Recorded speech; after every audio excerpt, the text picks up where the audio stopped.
মাত্র ৩১ বছরেই মারা গেলেন জনপ্রিয় কে ড্রামা অভিনেত্রী। কে ড্রামার জনপ্রিয় অভিনেত্রী কাং সিউ হা মারা গেছেন। দীর্ঘদিন পাকস্থলীর ক্যান্সারের সঙ্গে লড়াইয়ের পর সোমবার ১৪ জুলাই শেষ নিঃশ্বাস ত্যাগ করেন তিনি। মৃত্যুকালে তার বয়স হয়েছিল ৩১ বছর। তরুণ মেধাবী এই অভিনেত্রীর মৃত্যুতে শোকের ছায়া নেমে এসেছে কোরিয়ান বিনোদন জগতে। অভিনেত্রীর পরিবারের এক সদস্য সামাজিক যোগাযোগ মাধ্যমে তার মৃত্যুর খবর নিশ্চিত করেন। জানা গেছে সিউ হার শেষকৃত্য হবে সিউল সেন্ট মেরিস হাসপাতালের ব্যানপোডংয়ে অবস্থিত ফিউনারেল হলের রুম ৮-এ।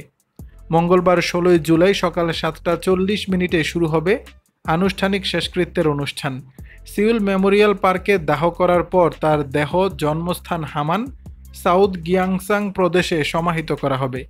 কাং সিউর মৃত্যুর খবর জানিয়ে তার বোন সামাজিক মাধ্যমে একটি ভিডিও শেয়ার করে লিখেছেন, এখনও বিশ্বাস করতে পারছি না তুমি নেই।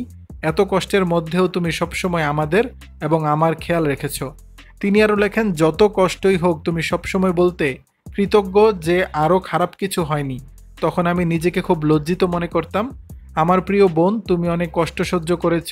যেখানে আছো সেখানেই সুখে থেকো, কষ্টমুক্ত থেকো।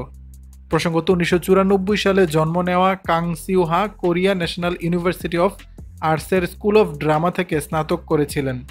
ক্যারিয়ার শুরু করেছিলেন ব্রেভ গাইসের music video getting father away দিয়ে।